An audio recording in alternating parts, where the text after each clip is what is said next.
which is hosted by the Clean Energy Solutions Center in partnership with Enerdata. Today's webinar is focused on monitoring energy transition. Before we begin, I'll quickly go over some of the webinar features. For audio, you have two options. You may either listen through your computer or over the telephone. If you choose to listen through your computer, please select the mic and speakers option in the audio pane. Doing so will eliminate the possibility of feedback and echo. If you choose to dial in by phone, please select the telephone option, and a box on the right side will display the telephone number and audio pin you should use to dial in. If anyone is having any technical difficulties with the webinar, you may contact the GoToWebinars help desk at 888-259-3826 for assistance. If you would like to ask a question, we ask that you use the questions pane where you may type it in. The audio recording and presentations will be posted to the Solutions Center training page within a few days of the broadcast, and will be added to the Solutions Center YouTube channel, where you'll find other informative webinars, as well as video interviews with thought leaders on clean energy policy topics. Finally, one important note to mention before we begin our presentation is that the Clean Energy Solutions Center does not endorse or recommend specific products or services. Information provided in this webinar is featured in the Solutions Center Resource Library as one of many best practice resources reviewed and selected by technical experts. Today's webinar agenda is centered around the presentation from our guest panelist, Patrick Criqui, who has joined us to discuss Enerdata Transition Monitoring Tool and methodology, as well as analysis and case studies. Before we jump into the presentation, I will provide a quick overview of the Clean Energy Solutions Center.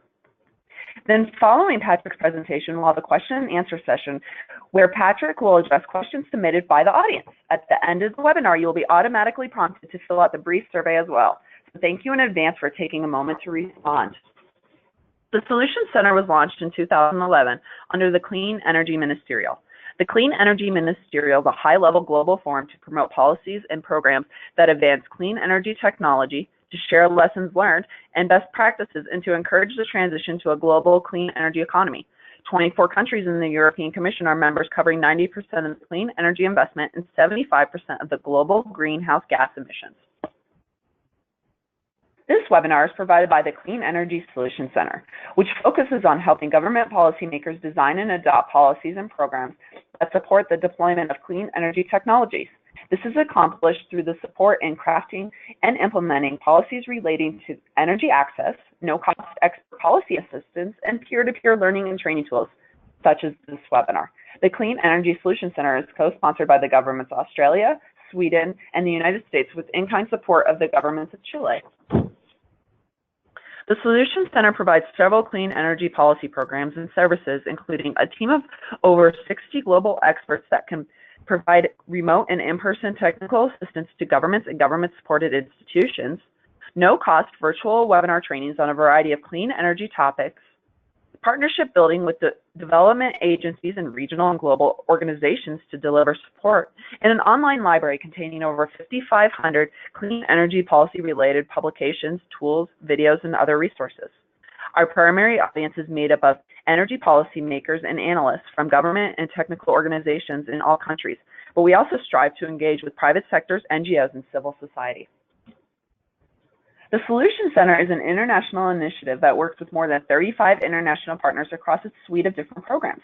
Several of the partners are listed above include research organizations like IRENA and IEA, and programs like SE4All, and regional focused entities such as EcoWatt, Center for Renewable Energy and Energy Efficiency. A marquee feature the Solutions Center provides is a no-cost expert policy assistance known as Ask an Expert.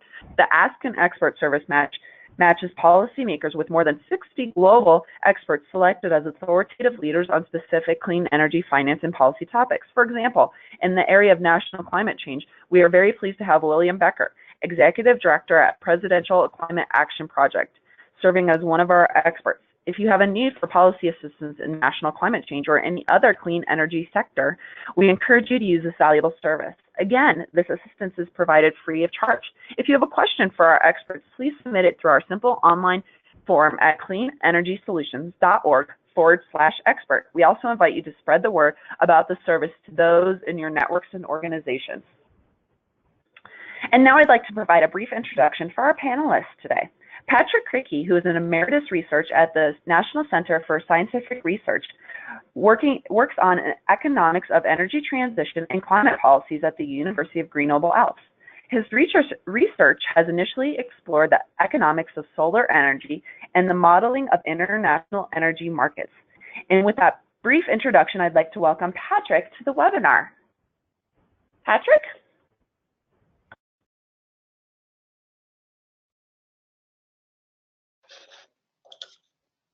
Hello. Hello, Patrick. Hello. Welcome to the webinar. Your screen looks wonderful. Okay. Thank you very much, Kathy. So today I'm glad to introduce to you an Enerdata project, which has been developed in the wake of the Paris Agreement, when most all countries of the world decided to commit implementing climate policies. We entered in a new age of climate policies, and this is the age of defining and implementing deep decarbonization strategies for these different countries. And so in Enerdata, we decided to develop a data system in order to try to monitor the transformation that are starting and that will be hopefully ongoing in the energy systems of the different countries of the world. So my presentation will be structured along 4 main stages. In the first one, we will examine rapidly the observed trends in emissions, the national contributions, which correspond to the commitments of the different countries in the Paris Agreement, and furthermore, we will also examine rapidly what are considered as 2-degree compatible trajectories, both at global level and at country level. Second stage will be a rapid examination of some systems of national energy transition dashboards. And then I will present the tool, the data system of Enerdata, the Energy Transition Monitoring, EnerTraM, and try to illustrate the work that we are developing currently in order to fully develop this tool.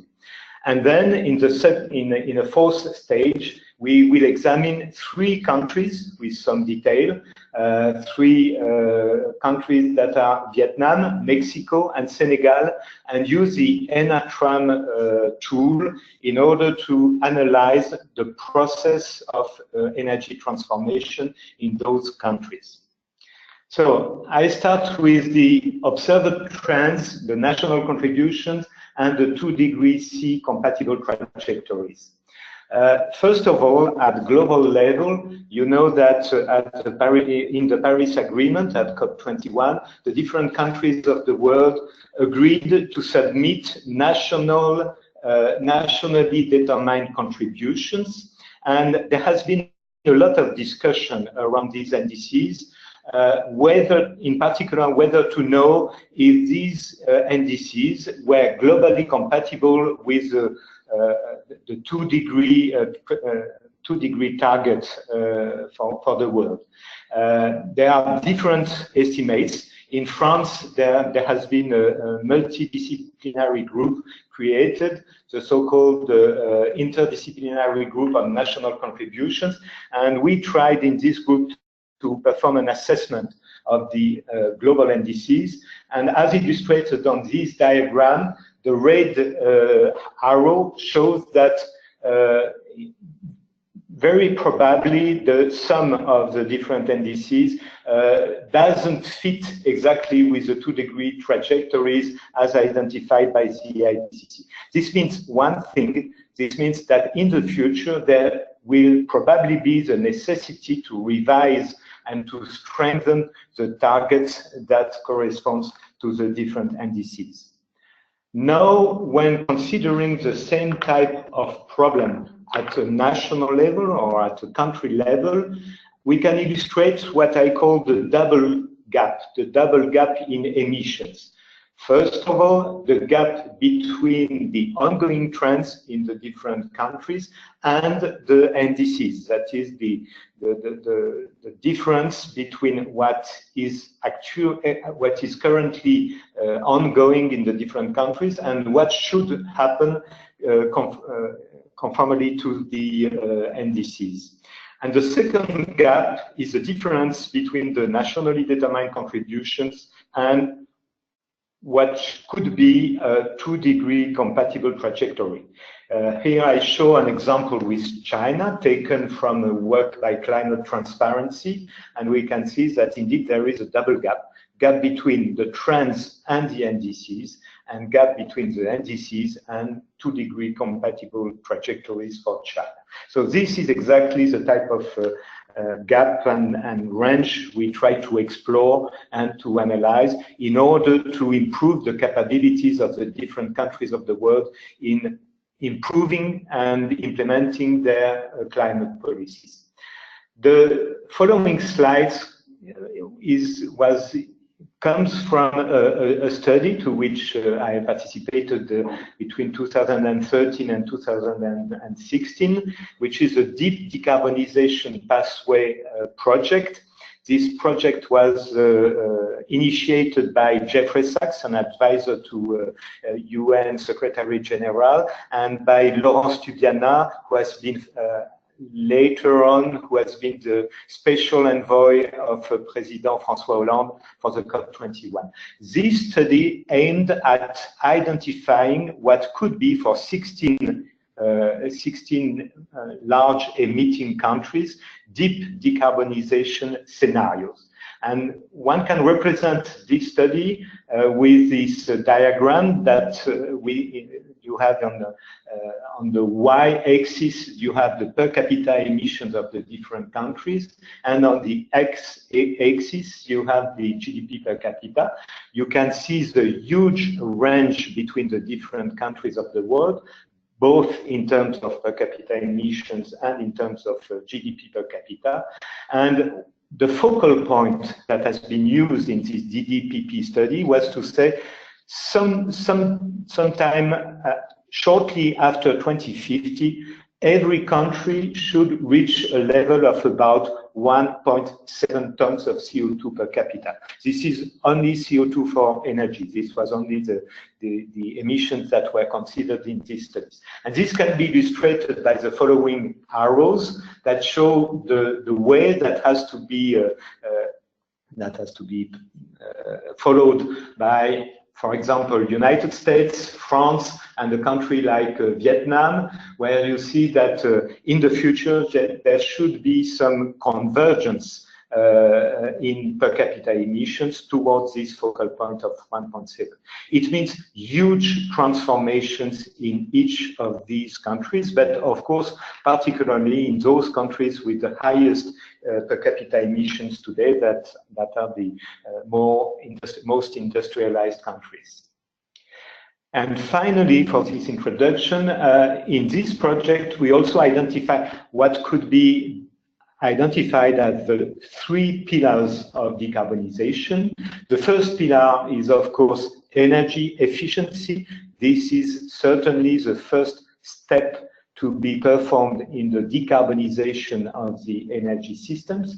The second stage is the decarbonization of power generation, but also not only power, decarbonization, for instance, of gas carrier is a very important issue. And finally, there should be some transfer from high carbon energy carriers towards low carbon energy carriers, that are decarbonized electricity, decarbonized gas, and other biomass or biofuels. So this gives the stage for the approach. Second stage, some examples of national energy transition dashboards and indicators. We do consider at Enerdata that indeed this is a very important issue of being capable of identifying some key indicators to follow the implementation, the successes or the difficulties of the energy transition policies. There are already in many countries these type of sets of indicators.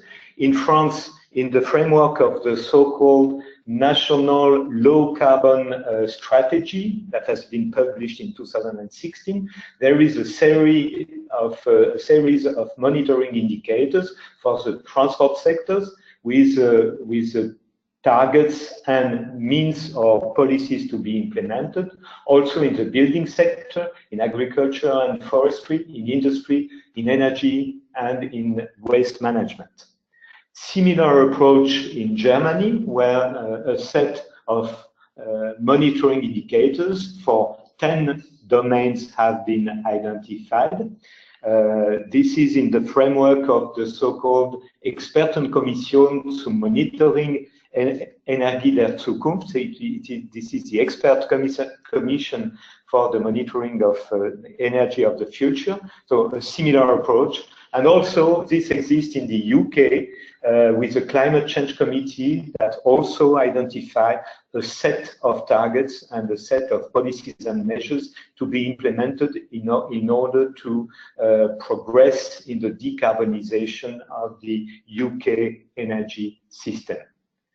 And finally, a last example is one provided by work performed by Climate Transparency, which is I would say, a federation of NGOs, climate NGOs, and Climate Transparency also proposes a dashboard for energy transition or dashboard for decarbonization with 15 key indicators that allow to follow progress in decarbonization. So this is ongoing experiences already. So we decided to use at Enerdata, we decided to develop a specific system, an energy transition monitoring tool, which goals is to develop an information systems with different dashboards on precisely on ongoing trends, what are in the different sectors, in the different parts of the energy systems, what are the ongoing trends, what are the sectoral targets that are in the different national energy policies, and finally, what are the transformation trajectories that will allow to go first towards the nationally determined contributions and probably in the near future towards revised nationally determined contributions, and in the longer term towards the long-term targets, which are typically dividing the emissions by a factor of 4 or a factor of 5, particularly in the industrialized countries. This concept of dashboard is consistent indeed with the one of nationally determined contributions as identified in the Paris Agreement. And we are convinced that it will be of the highest importance in the future when the different countries will enter in the phase of climate policy implementation. This monitoring should allow to follow the different dimensions of the energy transition and allow to adjust the policies to both to the context, to a changing context, because the context will be changing, but also to adjust the policies according to the difficulties that may be encountered in the process. And through the combination of its unique system of international databases and modeling and scenario development capabilities, we consider that Enerdata is well equipped to ensure the international monitoring of energy transitions, or at least an international monitoring of energy transitions. The structure of the information can be described with some kind of pyramid. pyramid. On the top, we have the synthetic indicators with an overview and a dashboard, a compact dashboard with the key strategic indicators. At a lower level, we have a series of sectoral Kaya indicators. Kaya refers to the Kaya equation that defines and identifies the carbon content of energy and the energy intensity or energy content of GDP as key drivers of emissions. So at the first level of at the second level, sorry, of analysis, we consider the main sectors: power sector, building, transport, industry, and try to develop these indicators that are mostly the CO2 content of energy in each sector and the energy intensity of in each sector. Then at the lower level, we have common strategic variables, those variables that are not described in the so-called Kaya equations, but for instance, these are the number of passenger kilometers in the transport sector, or square meters in the building sector, tons of steel produced in the steel industry, and so on and so on. And we consider that these strategic variables might be common variables or national or country-specific variables. And all this is based, all this system of information is based on the set of Enerdata databases that has been developed now since more than 20 years with data on energy supply, energy demand, prices, investments at a country level and with a fairly detailed level. And to end this stage of the presentation, we propose, but this is still preliminary, we might modify and improve this dashboard shortly. We propose a compact dashboard for sectoral strategies while identifying synthetic headline indicators such as GHG emissions per capita or CO2 intensity of GDP, the carbon factor, that is, it means tons of CO2 per ton of oil equivalent, and so on and so on. And then we have a look at the power sector with similar indicators, transport, industry, building, agriculture, and land use change and forestry. So with a set of 22 indicators, we hope to have a holistic view at the process of energy transformation in the different countries. Just a last element for the methodology. In order to identify and compare ongoing trends and NDCs, nationally determined contributions, with longer-term trajectories, we use scenarios that are produced with the POLS model. The POLS model is a world energy model initially developed for the EU Commission and currently used at CNRS, my research team, the GRC Joint Research Center, EU Joint Research Center in Sevilla, and used also at Enerdata. And the model represents 66 countries or regions with energy models connected together through international energy markets modules.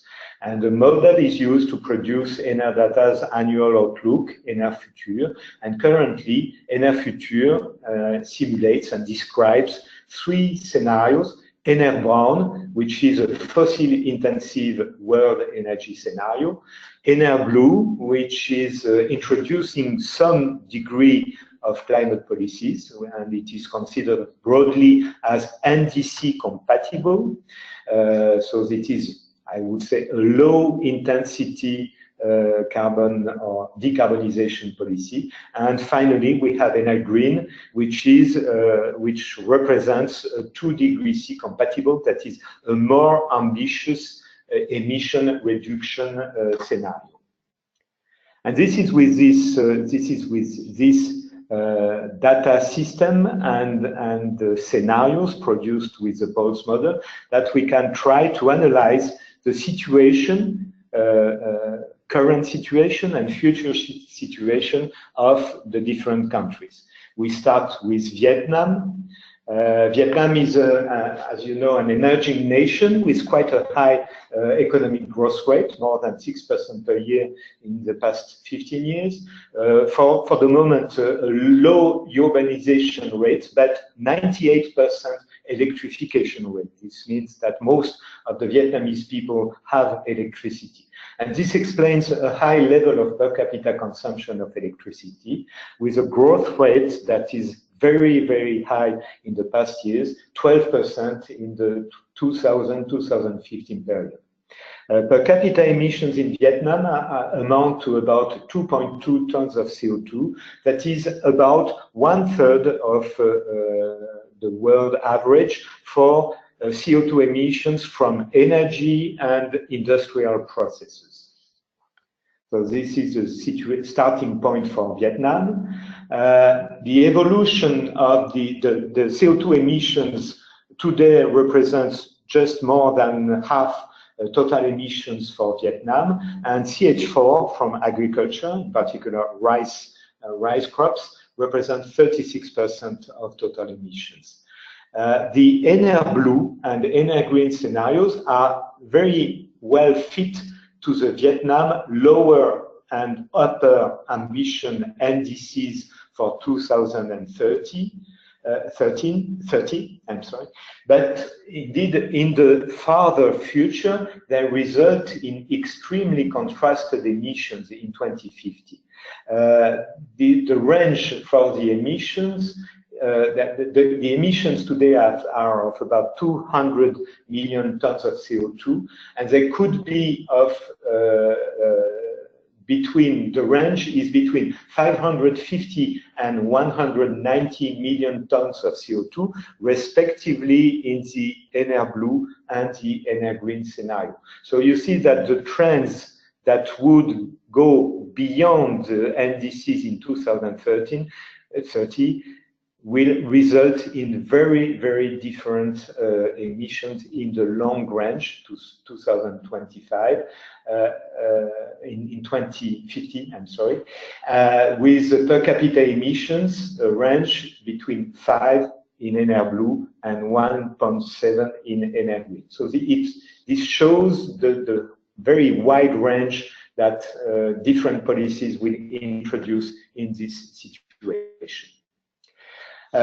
If we now have a look at primary energy in Vietnam and primary energy by source, we can see that today total primary energy supply is about 75 million tons of oil equivalent in 2015, and it could triple in 2015, I'm sorry, and it could triple in 2050 in EnerBlue, with coal representing about half of the total, which means that it will have a very strong impact on the CO2 emissions, particularly from the use of coal.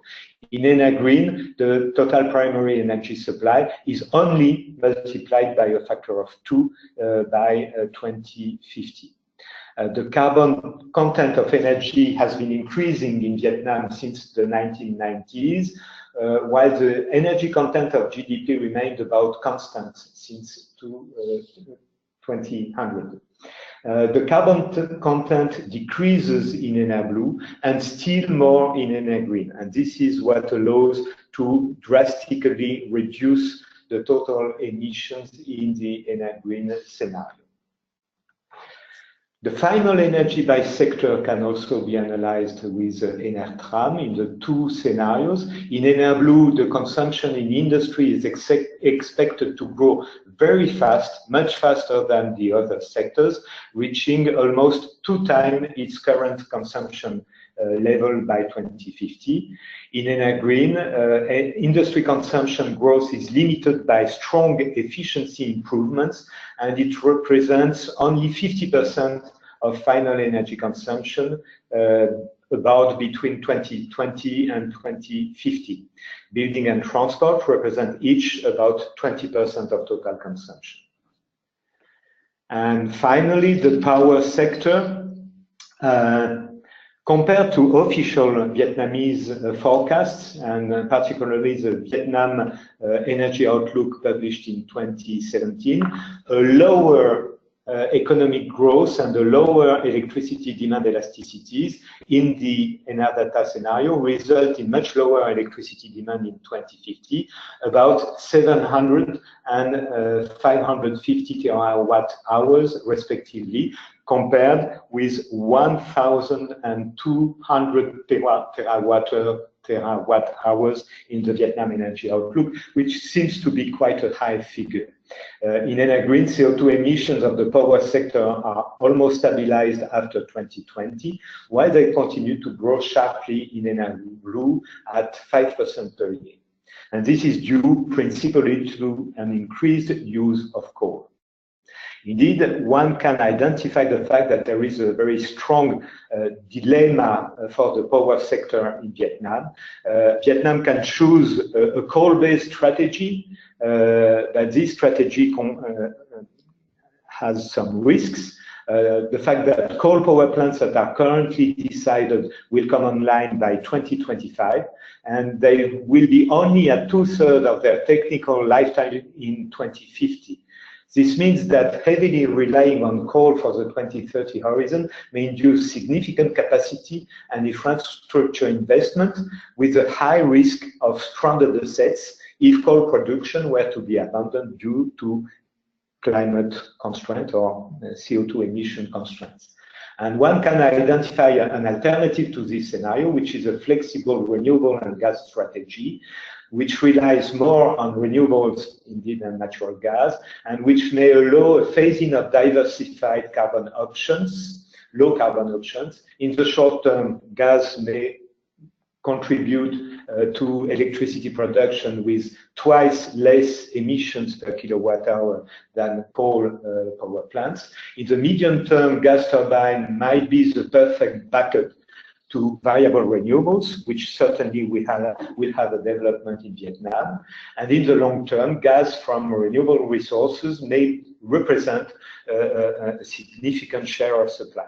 So these are very different strategies, and the government in Vietnam will have to decide on which to choose. What can be the priorities for defining a long-term decarbonized energy strategy in this case? First of all, it might be relevant to identify the right balance between supply and demand action. As already mentioned, the electricity demand projections are quite high currently, so it might be interesting to review the electricity efficiency options that would allow to limit the growth in electricity consumption. And second, unless it is considered that Vietnam can ignore emission constraints in the long run, then surely this country should avoid carbon-intensive supply options that may respond to short-term needs, but induce over-investment in dirty assets and excessive costs when CO2 price or physical constraints will be introduced. This is the risk of having important stranded assets in the medium and long term. And finally, the country could prioritize flexible options that will allow to future adjustments in the strategy and contribute to the design and deployment of an energy system that is both clean and efficient. I think this is an interesting case. We will find this type of conclusions for other countries, but this gives an idea of the conclusion or insights that can be drawn from the EnerTraM tool. So let's have a look to Mexico quickly. The population and economic growth in Mexico is lower than in Vietnam, 2% per year, compared to more than 6% per year in Vietnam. Energy consumption has been stable, and CO2 emission even slightly decreased since 2000. This reflects a relatively low growth compared to other emerging countries. With 4 tons of CO2 per capita, emissions are below the world average and relatively stable since 2000. The Enerdata scenario for Mexico extends this situation and is compatible with Mexico's nationally determined contribution, but the EnerGreen scenario displays a significantly different profile with a reduction of per capita emissions down to 1.5 tons of CO2 per capita. Total primary energy supply is bound to almost double in 2050 in the Enerdata scenario, while in EnerGreen, the total primary energy supply incur a much lower increase at 225 million tons of oil equivalent. The fuel mix is also very different in EnerGreen, with more than 50% of supply provided by biomass, solar, and wind, and also some nuclear in the primary energy supply. So different absolute level and different fuel mix. Final energy consumption is bound to increase in both scenarios, but much less rapidly in EnerGreen. And from Enerdata to EnerGreen, the consumption of industry is almost unchanged, while further efficiency improvements are observed in buildings and in the transport sector. But this can be explained by the fact that there are already quite a lot of energy efficiency gain in industry, even in the Enerdata scenario. And finally, the electricity sector of Mexico. Total electricity consumption is about the same in the Enerdata and EnerGreen scenario. And this is due to the fact that basically increased energy efficiency in EnerGreen is compensated by further electrification of final energy consumption, which is in line with, if you remember, the 3 pillars of decarbonization that I presented a moment ago. The electricity mix is very different, with natural gas representing 2/3 of total production in the Enerdata scenario, but only 1/4 in EnerGreen. So you see that in the case of Mexico, if you compare with Vietnam, in the case of Mexico, the situation is quite different, and the strategic issue is how to reduce natural gas and replace natural gas by renewable in the electricity sector, while in the case of Vietnam, and particularly due to the fact that electricity consumption increases very rapidly and renewable cannot for the moment keep pace with the electricity consumption increase. In the case of Vietnam, natural gas was a solution to replace coal with much less emissions associated. In any case, in the case of Mexico, going back to Mexico, the CO2 content of electricity decreases from 450 to 250 grams of CO2 per kilowatt hour in Enerdata, but it is down to 80 grams of CO2 per kilowatt hour in EnerGreen.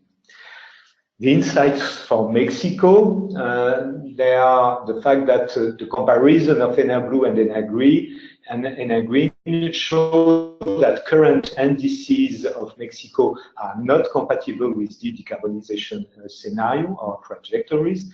In the transition, critical will be the capacity to limit energy demand growth through enhanced energy efficiency, particularly in building industry, and also through the electrification of transports. Critical also will be the choices in the development of the electricity sector. While no scenario incorporates a strong hypothesis for coal-based electricity, but the relative weight of renewable and gas will be decisive in that case, with very different emissions of the power sector in the different scenarios. And last country to be examined today, energy transition in Senegal. This is a type of country which is different in the sense that Senegal is, we do not, there are no detailed energy forecast for Senegal available. The country is not, for the moment, identified in the Pulse model, so it is more difficult to compare the trends with the long-term trajectories. However, it is possible to compare the ongoing trends with existing targets and the indices and try to understand what are the key dynamics in the evolution of the Senegal's energy system today.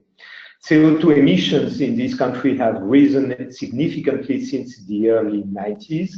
However, they remain low in absolute terms, because they represent only 10 million tons of CO2. Per capita emissions, also they are rising. They are extraordinarily low at 0.6 tons of CO2 per capita. This means only 1/10 of the world average. So increasing, but still a very low level.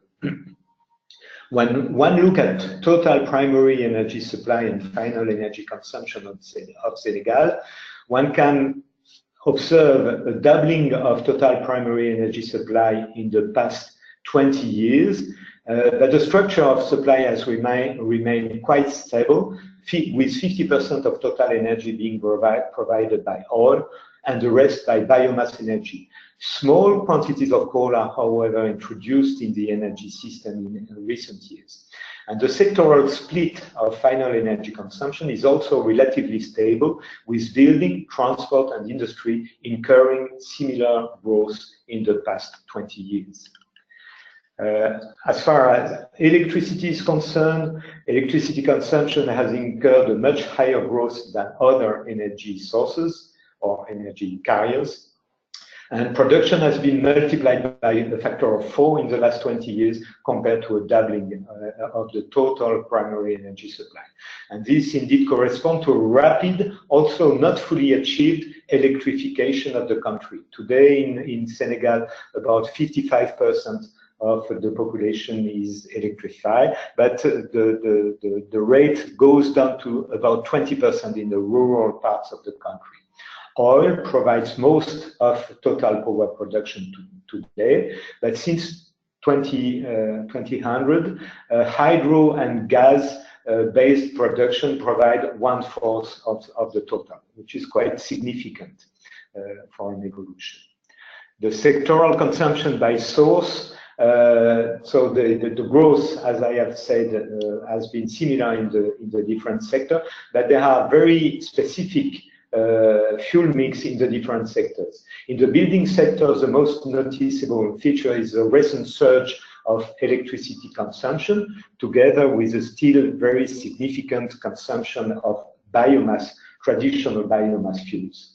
In transport, oil, of course, oil dominates, fully dominates, and in industry, one can note indeed a massive progression of natural gas in recent years, while electricity and biomass, modern biomass in that case, also progress. What are the insights for Senegal? So we have the case of an emerging country with I would say, a moderate economic growth. So you remember 6% per year for Vietnam, 2% per year for Mexico, 4% per year for Senegal. However, in the latter case, energy demand is expected to grow rapidly in the near future due to the low level of energy consumption today and to the takeoff of transport and industry. Also due to the replacement of traditional biomass in households consumption. Electricity will be a key sector again for energy transition, as its share will grow in energy for buildings, while the electrification of transport still raises particular challenges in a low-income country. It is very difficult for the moment to imagine the electrification of transport in a country like Senegal, but maybe in the near future this might turn to be an option. Natural gas, both as a final carrier in industry and a primary source for electricity production, will be a major issue. And finally, renewables and gas should be considered as complementary alternatives to coal in the power sector. And there I come to the conclusions, which are the following. They are rather methodological, I would say, the fact that energy transition monitoring will certainly be a key element in enhancing the ability of the different governments of the world to develop effective and efficient climate and energy policies in the line of the Paris Agreement and in the line of the expected developments of the international negotiation on climate.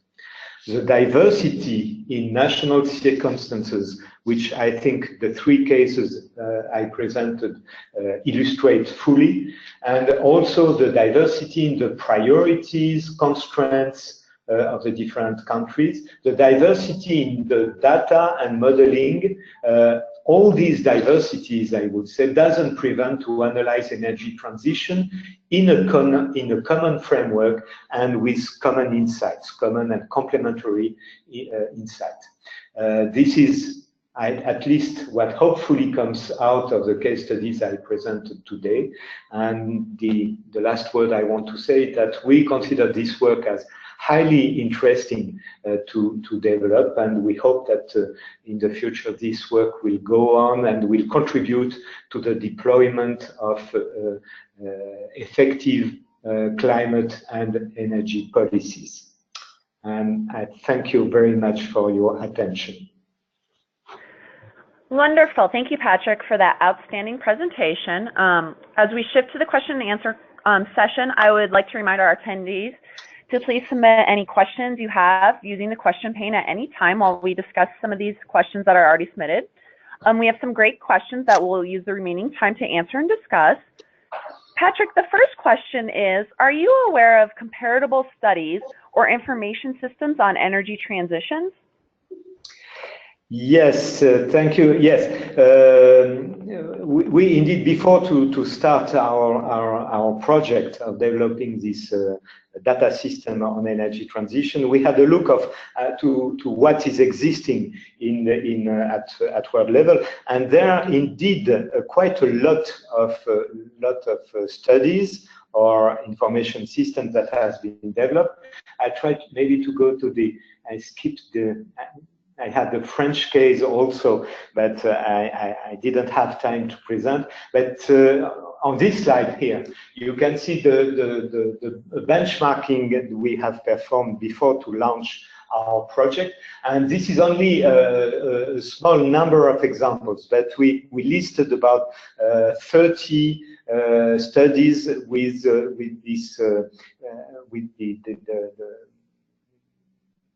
the target of trying to analyze and to quantify different indicators for the transition.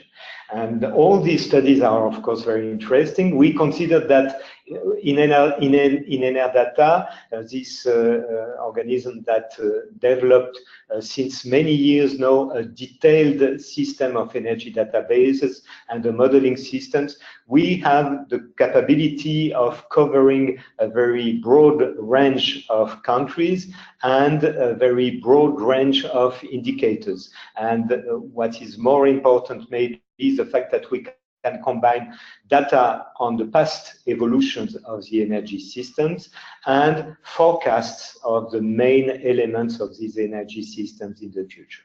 So we do not ignore what exists in the rest of the world, which is very interesting. And we are in contact with many of these organizations and particularly with climate transparency. And we continue to develop our own system. Wonderful. Thank you, Patrick. Our next question is, what is the information that is available at Enerdata and on which countries?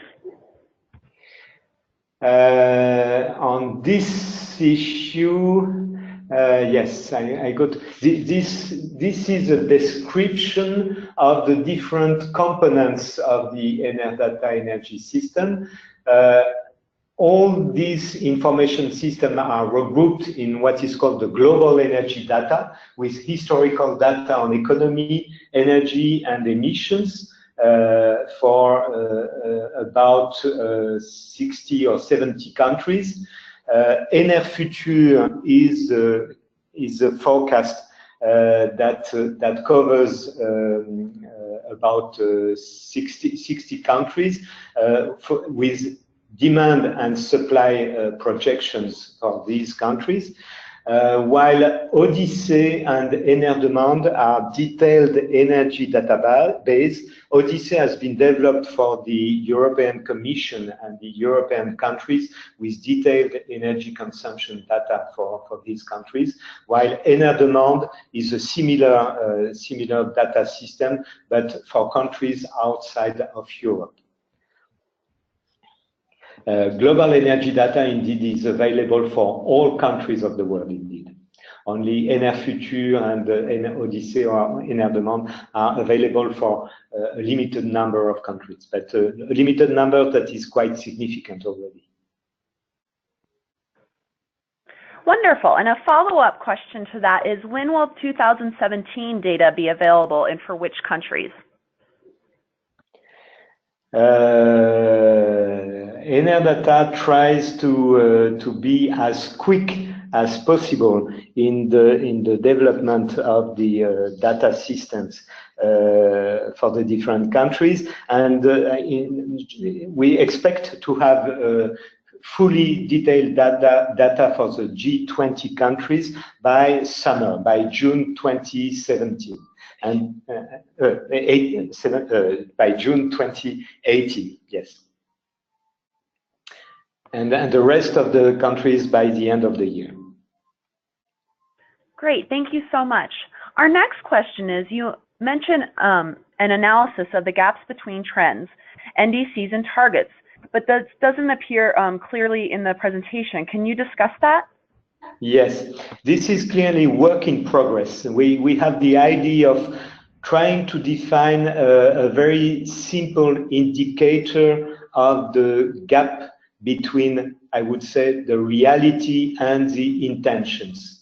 And we are exploring different systems of indicators to have these indicators as general as possible in order to have a comparability of the efforts across the different sectors in one country and across the different countries. And for the moment, we are still looking for the ideal measure of the gap between reality and intentions, but hopefully we will produce results quite soon on that issue. And in that case, we will be able, we will be able to have a measure of what I showed at the very beginning of the presentation. Here, that's the point. The question is how to define a robust indicator of the magnitude of the gap, and try to put a figure on the angle between trends and contributions and 2-degree scenarios. This will come soon. We are still working on it. Thank you, Patrick. Our next question is, you mentioned the 3 pillars of decarbonization: energy efficiency, decarbonization of energy carriers, and the transfer to low carbon carriers. Which do you consider as the most important, and why? Well, this is a very difficult question. A very difficult question because I would say, well, it depends. But to be more specific, I would say that indeed it very much depends on the structure, existing structure of the energy system of the different countries. It also depends on the strategical priorities that are identified. One can say that each pillar will be important in all countries, and this I suspect has been shown by the presentation of the 3 different countries. But to some extent, there might be some degree of substitutability between the different pillars, and maybe this is an opportunity to speak of the French case, where in the French case we have a policy which is currently based heavily on energy efficiency and the reduction of energy demand. There is in France an Energy Transition Act that proposes as a target, this is not a proposition, this is in the act, in the law, proposes to reduce total energy demand by 50% in 2050, which is a very significant reduction, especially if you take into account the fact that for an industrialized country, France has already a quite low energy consumption. So this is a very ambitious target. And in the different scenarios that are available for France, one can consider that either it will be possible to meet these very ambitious targets on energy demand, or if it is not possible, if in the end it turns out to be too difficult to reduce as much demand, then in that case it will be necessary to develop more decarbonized energy supply. So this illustrates the fact that, and this also shows the interest of having a monitoring system, because it can allow to adjust the policy according to the difficulties that may be encountered on this long travel towards low or zero carbon energy systems. So each pillar is important, that's sure, but depending on the country, of its priorities, constraints, of the existing energy systems, and according to the difficulties that may appear in the future, then the relative importance of each of the pillars may change, and yes, it may change. Thank you, Patrick. Our final question for this webinar is, how do you choose which countries or to do case studies on or highlight? And do those countries, those individual countries, have their governments contact you, or what's the process with that? Well, up to now, we have been working with the so-called Agence Française de Développement, which is the development bank of the French government. And this agency had an interest in the different countries we have covered. But in the future, the tool intends to be a very generic tool that can be applied different countries. Of course, the quality of the analysis will be proportional to additional knowledge and additional work that will be performed on the different countries. So this is an open question. For the moment, we choose the countries that interested much the Agence Française de Développement, but in the future, it is open to any country or organization that might be interested in analysis for a given country. Wonderful. Thank you, Patrick, for answering today's questions. I'd like to provide you with an opportunity for any additional or closing remarks before we close the webinar today.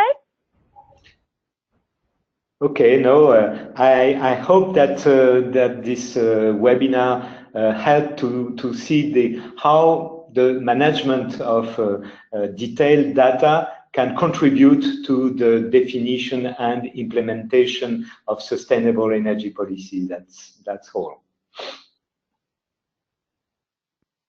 Great. Thank you again, Patrick, for the wonderful presentation today. And on behalf of the Clean Energy Solutions Center, I'd like to extend a thank you to Patrick and all of our attendees for participating in today's webinar. We very much appreciate your time and hope in return that there were some valuable insights that you can take back to your ministries, departments, or organization. We'd also like to invite you to inform your colleagues and those in your networks about the Solutions Center resources and services, including no-cost policy support through our Ask an Expert service. I invite you to check the Solutions Center website if you'd like to view the slides and listen to the recording of today's presentation, as well as previously held webinars. Additionally, you'll find information on upcoming webinars and other training events. We are now posting webinar recordings to the Clean Energy Solutions Center YouTube channel. Please allow about a week for the audio recording to be posted. Finally, I'd like to kindly ask you to take a moment to complete the short survey that will appear when we conclude the webinar. Please enjoy the rest of your day, and we hope again to see you in the future Clean Energy Solutions Center events. This concludes our webinar.